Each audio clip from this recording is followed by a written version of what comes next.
Recording. All right, we are on air. Hi, everyone. So this is the MBA Meetup, all right, with Dr. Yager. And I have invited a very dear colleague of mine, Professor Andrew Borsen, to be with us, and also with all the MBA students when they're joining in. They are automatically muted. I just muted all of them, but I did reassure everybody that you can be unmuted at the end of this session. And the purpose of this meetup is to get together because I think some of you may miss the MBA classes. And today we want to talk about business continuity and how to survive and prosper in this environment, right? So I want to invite Professor Borsen to briefly share with us your background, because I don't want to talk read your resume out loud, but I would like you to share about your background. Well, excited to be here. I know this is the first ever of this kind of meeting. So Linford, Dwayne, Ashley, welcome. Quality over quantity. Andrew Borsen, I am an attorney. I've been practicing for 14 years. I own my own law firm, which I'm a partner in, Borsen Law. We do commercial transactions and some complex litigation, partnership disputes, corporate governance, things like that. I've been a professor at MCNY for 10 years. This is my 11th year. And I'm happy to be here. And you know, this is sort of, this is an unrehearsed meeting, but you know, what we're going to talk about, I think, business continuity and solutions and things like that is something that hits close to home, because a lot of my clients are in hospitality and other businesses, a lot of brick and mortar businesses that are really struggling right now in the wake of the coronavirus. So happy to be here, happy to answer any questions. Yeah, thanks. Yeah. So Professor Andrew Borsen is a very, very incredible lawyer. I just want everybody to hear that, all right? He's too humble, he didn't say that, but you know, he is one of the lawyer that I really admire, whom I admire, and sorry, I seldom admire any lawyers, but he is someone I admire. Sorry, this is on record, I know that, but so I have a few questions. I prepared 3 questions. It's really, again, this is totally unrehearsed. We really do it last minute in terms of a moment of inspiration. We started talking, and Professor Borsen talking about how business is going to survive in this environment. And you have been hearing a lot of information and a lot of numbers is swinging in our head about the virus itself, about the business environment, and about the $1 trillion that is pouring in, right? And today the job market, not the job market yet, job market is going to go back up, but the stock market is up, right? Today, right? Climb back up, and it was a tremendous experience in the past few days. So my first question, right, to Professor Borsen is, what do you see as business continuity in today's environment? Yeah. Well, look, the whole, you know, the hope is that this is a temporary disruption, that this is something not permanent, that a lot of businesses are gonna get through. And I think that this is probably not the last time. So I think 2 things. I think, one, this is probably not the last time that we're gonna experience something similar, maybe not something as horrendous, or maybe, but, you know, I think we all have to plan for, you know, a more remote type of business continuity plan. I also think that, you know, what this is going to do now, especially if we're homebound for 1 month, 2 months, whenever it is, I think it's going to really change our habits and change our behavior. You know, as an example, you know, telehealth is coming out with, you know, a way that you can use the internet and Zoom or whatever it is to see a doctor. My pediatric, I have a 2.5-year-old. There's a clinic called Tribeca Pediatrics. It's pretty popular. It's in Brooklyn, New York. They just emailed me today that they're going to accept telehealth. Before health insurers or Medicaid even approved the billing codes, today I got an email and it literally said, we are confident that the insurance is going to cover this. So we're going to start seeing patients and children, via Zoom or via telehealth or via, I think there may be actually an app that's HIPAA compliant, that's more HIPAA compliant than Zoom. But, so things like that, things like Governor Cuomo ordering the the electronic notary service. We've never had that in New York. We've never had that in New Jersey. So now we're going to be able to notarize our documents electronically, as long as, I'm in front of a camera and I provide some kind of proper ID. I don't think that's going to stop once this is over. I think come May, June, July, whenever, we're going to slow this down and we're going to flatten the curve. I think those things are going to be in place. The mobile notary service, the telehealth, a lot of the things that are going to, are happening now that are novel to us, I think are going to just be in place because, habits change very slowly. And I think this sort of accelerates a lot of these new processes. So with that being said, I think it's extremely important for every business, whether it's brick and mortar to any kind of business, to have a continuity plan in place. I think that, right now is a good time to learn. If your business is paused, it's a great time to reevaluate the business. I think that we need to have fire drills and assigned roles in businesses. I think that, we need to have a pandemic plan in place where, we need to go remote. In the opposite light, I think we also need to have a plan if data centers and communication shut down. I think you need to have those, plans in place. I think that you need to ensure that you have data centers in place and co-locations. Banks and a lot of bigger companies, hospitals, they require co-location. They require that their data is held in at least 2 data centers that are in different places. And I think that may be extremely important. I think that you need to ensure that companies need to have remote capabilities and software. I'll give you an example. My father-in-law, who you met, he was the judge on CA Idol, I think. Yeah. He's a part owner of this company called Sunrise Solar in Westchester. It's the largest solar company there.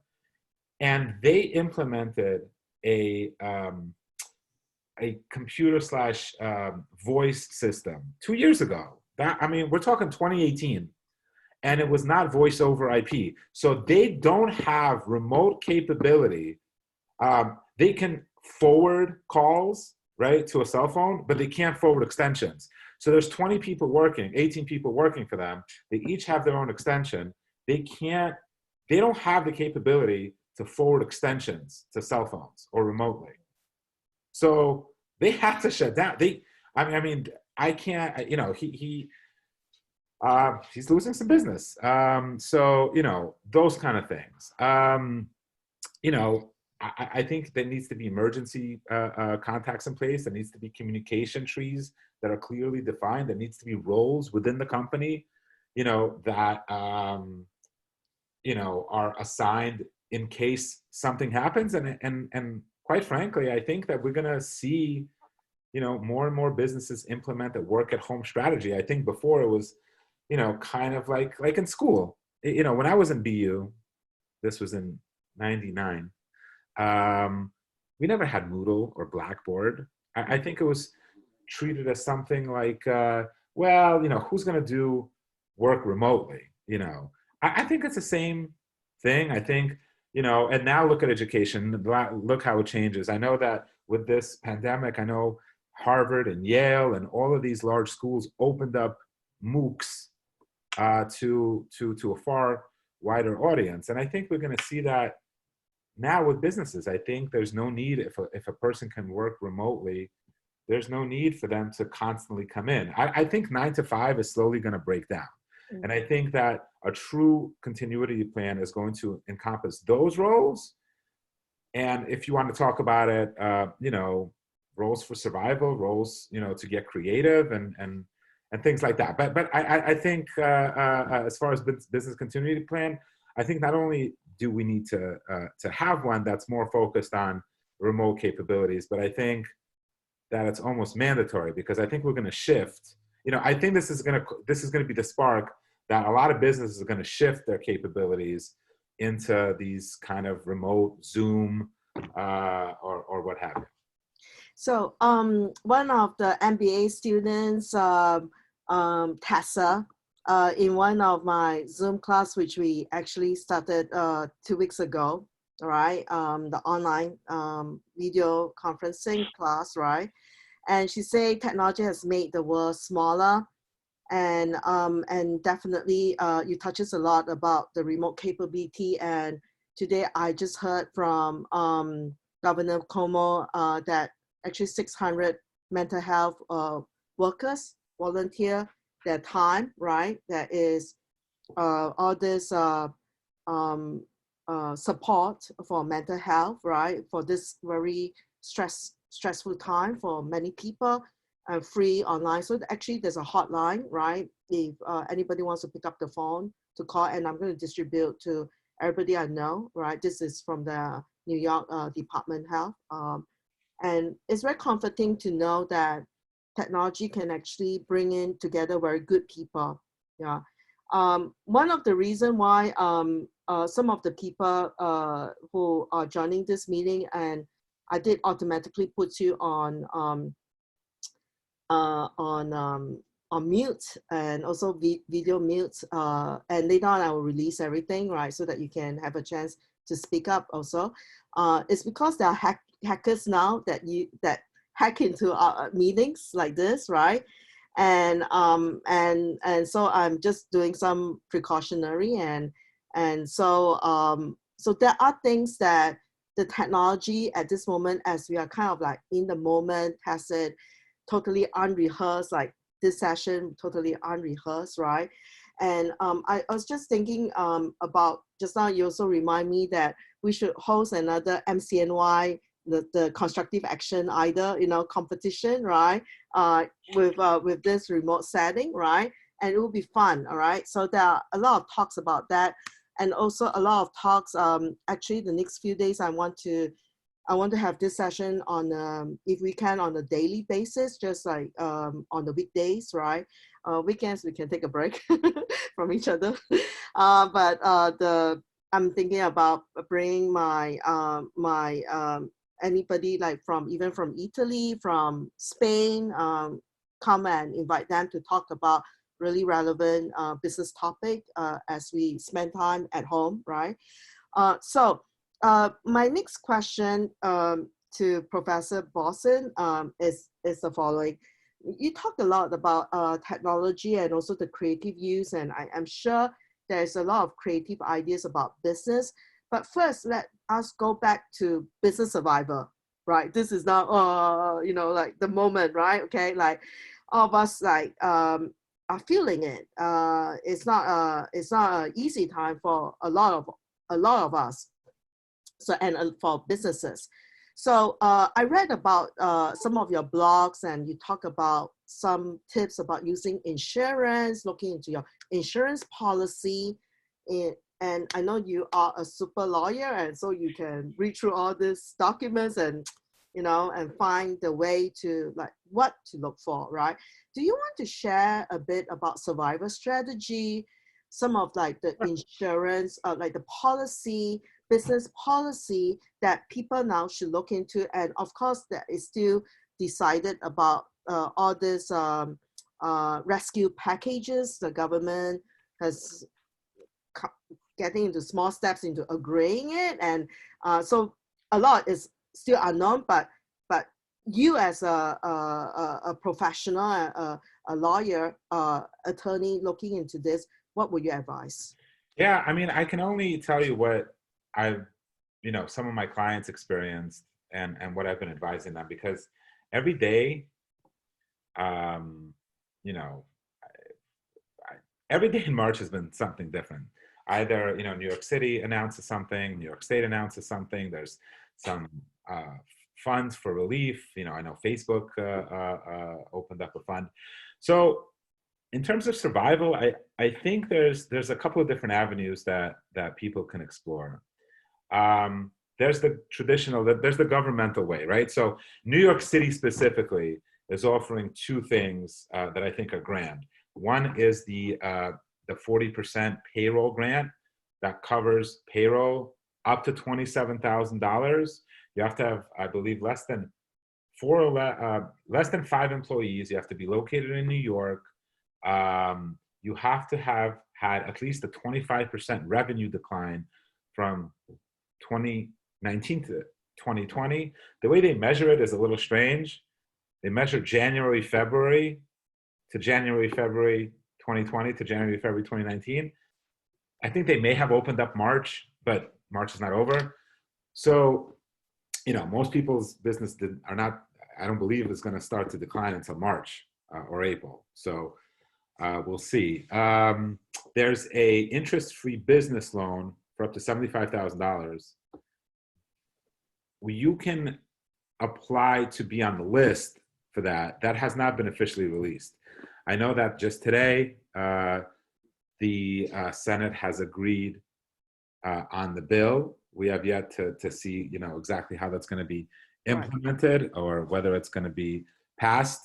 But it looks like it's inching closer and closer. So there's certainly, governmental things that business can utilize. You just have to know what to look for. I think it's really important to utilize those things. I also think there's so many other ways to do this. For example, just today, I was speaking to my client. She has 4 home health aids,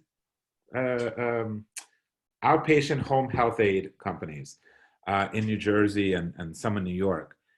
She didn't know what to do. The government relief is not getting here quick enough, unfortunately. It's available, but it's not overnight.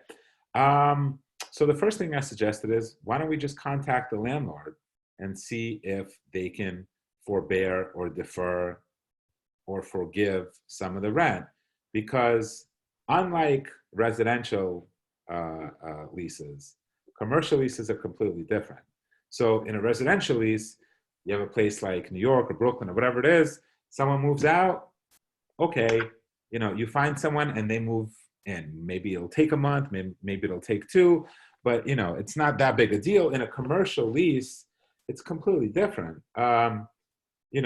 First of all, the landlord may have to build up the space. Second of all, they always give 3-4 months free. Fourth of all, the tenant themselves have to decorate it, have to set it up, has to get the business going. It's way more expensive. It takes a lot longer. It's so much more involved. So I said, why don't we just ask the landlords? 3 out of the 4 landlords responded today. So we asked, sorry, I'm locking the door. My child's going to enter. It's okay. 3 out of the 4 landlords answered today. And one of the landlords gave a 50% forgiveness for the month of April. So that's huge. So if you don't ask, you don't receive. So, you have to get creative. Landlords do not want to lose commercial tenants. That's for sure. Unless they're non-paying or defaulted commercial tenant. But if you're a good commercial tenant that's been on the lease, paid on time, I think you have a very good chance at negotiating, renegotiating, deferring, forbearing, or forgiving, the next couple of rental payments. I think another thing that's really overlooked in terms of survival for the business is employees. I mean, I know that employees are expensive to keep on, and there's some government programs that are going to extend unemployment, temporary unemployment, paid family leave act, but if a company is going to lose all of their employees, it's going to be devastating. You can't survive. You know, you can survive without one or two employees. You replace them, but you simply cannot survive if you have to completely let go of your employees. You just cannot. So, you know, and I understand that you know, well, what if I cannot afford to pay my employees? I mean, I know I represent a lot of hospitality. I represent the Box. I represent Russian Samovar. I represent House of Yes. You know, a lot of them are really in a bind. So what they're doing is they're doing fundraisers for employees. They're utilizing and leveraging social media to tell a story each different day about a different employee and just explaining them, you know, to everyone else. House of Yes, I can't remember the employee's name, unfortunately, but they have a GoFundMe page, and you know, one day it was a dishwasher they were talking to. One day it was the security guard. I mean, you know, you have to get personal during this time. So I think also what is interesting, you start talking about hospitality, you know, there's this video from Marriott CEO, right, who delivered a very difficult news about laying off and cutting salary, and he did it with such poise and courage, caring, and still very commanding, right? Presence about like that he's the CEO, he's going to deal with this, he's going to move forward and to bring the company move forward, and his ending message is that, look, we are going to get through this, and when it's completed, right, you know, when this is done, right, we are going to be stronger and we're going to get back, right? So that kind of message, that kind of leadership is like the kind, this is the moment, like you see what a person, a company is made of. So anyway, sorry I interrupted you, but no, it's you know, fine. that is I a agree. I think emotional time for all of us. Huh? it's a huge concern. Mm. You know, the other thing is, you know, there's a huge dilemma right now with insurance companies. So a lot of companies, most companies, you know, their general liability insurance, or their general policy rather, you know, has some form of business loss. Most hospitality restaurants, clubs, bars, you know, they have business loss insurance. Here's the problem. All of those policies either have, well, most of those policies have a virus exclusion, which coronavirus would fall under. But more than that, what these insurance companies are saying, or how the policies are written, is that you have to have a physical loss in order for the business interruption insurance to kick in. So let's pretend that there's a fire in the building next door, and the building blockade, and you know, the police blockade the building. That's clearly a business loss because there's something physical. So what my clients are experiencing is that the insurance carriers are systematically denying any business loss.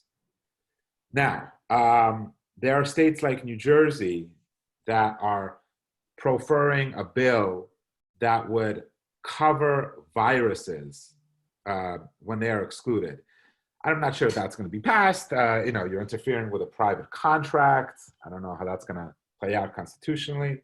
There are places in the first law, then there are lawsuits by restaurants. So the lawsuits seek to declare that the contamination itself, that the government, that the civil order, you know, and the threat of contamination is the physical loss. There's a lawsuit in, I believe, New Orleans, large restaurant, I can't remember the name, I could look it up for you, that is the first to file a declaratory judgment action to declare that the contamination, that the coronavirus, the governmental order is the physical loss, and for the insurance companies to cover them. I don't know how that's going to pan out. I know that there's been lawsuits propping all over the country.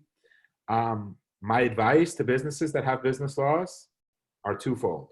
One, put in the claim. Your insurance broker may say, well, there's no claim. That doesn't matter. Put in the claim because you only have a certain amount of time to do so. You only have, I believe, 30 days in some policies. So put in the claim, be safe, and track your losses. You know, it's not enough just to put in a claim. What is your daily expenses like? You know, what is your daily profit like? So it's so important to keep track of that. I have a spreadsheet. If you want, I can email it to you. You can email it to any student or anyone who asks. But I think those kind of things are wildly important. We don't know what the legislature is going to do. I don't know if the government has enough money to bail out every single industry, including hospitality industry, who in New York, I think are going to hit the hardest. So who's going to bail them out? It's not enough. Insurance companies may need to somehow do their part. Absolutely. Yeah. Anyway, right. So that's my thing. No, I think that is a very key point about survival, and you just gave some very useful tips. So let us now go into like the exciting stuff. All right. Okay. Like, so let's talk about creativity. All right. Creativity at this point in time. Okay. What do you think that is good as creative ideas? You touch a bit about that. Yeah. I think, you know, again, all of this is to hopefully get through this disruption. But I think everyone needs to use a little bit of creativity, you know, or at the very least, what people, you know, what businesses need to do, especially the ones that are struggling, you know, because some businesses are not struggling. I mean, my clients who are co-location providers and data centers, they're not struggling. They're, you know, they were 70% full. They're way over 100% full. You know, so there are definitely businesses that are not struggling. I doubt Seamless and Grubhub and Postmates is struggling right now. I'm sure they're not. The gourmet grocery store is earning big bucks from us. That's it. That's it. From me and my husband. That's it. I think it's great to support. But you know, I think we need to get creative, and you know, I can't speak for every business, but you know, as my wife pointed out, this happened. There's no opportune time for this to happen, but this did happen at a time. You know, this isn't like the 1917 Spanish flu. That's when the year was. This is 2020. We have Zoom. We have all these apps propping up. We have digital receptionists. We have faxes that are digital. There's no need, you know, to have an office space. We have WeWork or whatever it is. We have so many, you know, there's no need to host. We have Amazon. You know, we have so many ways that we can, you know, leverage technology, I guess. So the question becomes, you know, business specific. And I think we need to get creative. And I can only give examples. I was reading an article, for example, about this Florida eatery that had to shut its doors. But, you know, what they're morphing into, what they're pivoting into is, you know, a catering / delivery, you know, business. And as soon as they announced it on social media, you know, they've had so much love. You know, you're talking about parties. I don't know if you know this DJ called D Nice. Sorry, I you know, I don't do that whole thing. All right. Well, D Nice hosted you know, a virtual party from his bedroom, from his, I don't know if it was bedroom, but a living room. It's nice, you know, yeah. So from 100,000, I believe he had 100,000 followers, somewhere around there. As of today, I think he has over 1.5 million. Michelle Obama stopped by. Joe Biden, Vice President Joe Biden stopped by. All these celebrities are supporting things like that. So I think you really have to leverage what you have. You have to leverage technology in creative ways. You have to leverage social media in creative ways. Blue Apron, their stock rose 500%, you know, from last week to this week. So I think we're seeing a major shift. I think we're seeing a major change. I know that everyone talks about it, but, you know, Uber, Airbnb, a lot of the share economy companies was founded during the recession. So I really think that, you know, the creativity, you know, is just leveraging existing technology I mean, if you're a technology company, you may want Mm. to create something new, but we really have so many things at our disposal, including the medium that we're using to speak now. So I think it's really important to utilize that. I, I can't agree more. You can see the creativity even in terms of like the messages people are sending. You are receiving a lot of emails from different companies. I bet all of us are receiving that from different companies. And I give some creativeness, right? Let's not talk about technology. I have this I joined this spa. It's called Heyday, and they sent this email just before the lockdown. Uh, I think about like a week and a half, and they sent a message very nicely that we decided to close down our locations because it's too dangerous. They say it nicer than what I'm describing here, but they say it in a very nice way. It's just not conducive. It's for the protection of the customers and for our workers. And by the way, you can go to our online store during this period, right, to buy all our products, and certain percentage will be given to our employees during this period. So I thought that was very creative, right? And then later on, they send this very funny message to say that, oh, some of our customers are coming to our corporate location and they are asking for a microdermabrasion. And sorry, our accountants are not trained in microdermabrasion. And for the guys who do not know about microdermabrasions, right? Okay, maybe guys also do that nowadays. I don't want to assume anything anymore, but like all these like things for facial and things like that. I said, oh, by the way, our accountants are not trained by that, but with that, but by the way, you can still go to our online store, and then they started sending out in-home treatment, like pointing you to the e-commerce website to buy their products. So I think that is a prime example of creativity, right? And it's resonate with us, say that, hey, I still want to support them. I still, they are my favorite spa shop. I want to go back to them, right? You know what I mean? And so things like that, you know what I mean? I think that the human touch and the customer service, right? And even with the grocery delivery, right?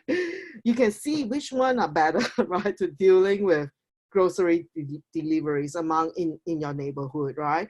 And so so customer service is also a point of creativity here, right? It's interesting. Yeah. Andrew, you want to add on something? Sorry. Yeah, no, I Interrupted 100% again. agree with you. I mean, anything that you can do to connect with a customer. I'll give you another example.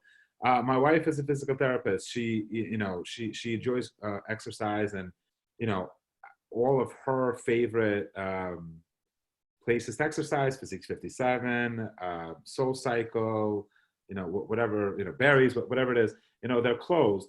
So, she's utilizing this online platform. But what's interesting is she was utilizing a platform. I don't know what the name is, but I can ask. And there's a sign up sheet, and you can't be more than X amount of people in this virtual room, sort of like Zoom. Maybe it's on Instagram. I'm not sure exactly what the medium is, but it's not. So, and what's interesting is just like human nature. She wants to do it more. So she signs up 2 days before instead of like 5 minutes, before, which is just as easy as joining the link. It's not like, I mean, everyone's on mute. It's not like, but I think they're using creative ways to leverage this, to to say, all right, well, this is going to be exclusive. This is not going to be a mass, exercise. This is going to be dedicated to X amount of people that could give feedback and whatever it is, which I think is actually, brilliant, because again, it uses that human, whatever exclusivity factor or customer service, the human touch. So I 100% agree with you. And to add one more thing, I think it's very important to have knowledge. You can't be creative without knowing, what your limits are. So as an example, I fully applaud your spa's decision to close. But if they wanted to maintain, something other than alternative revenue sources, other than that, what they can do, and I'm not advising that because, I'm all for social distancing. I'm just saying that, if there are people that, require medically some kind of massages or spa services or whatever it is, because there are, I believe those masseuses are 1099 employees. If they're self-employed, Governor Cuomo carved out, if you're self-employed, for the essential worker. So essentially, if you're self-employed, if you're the only employee, if you're an independent contractor, you're allowed to work still, right?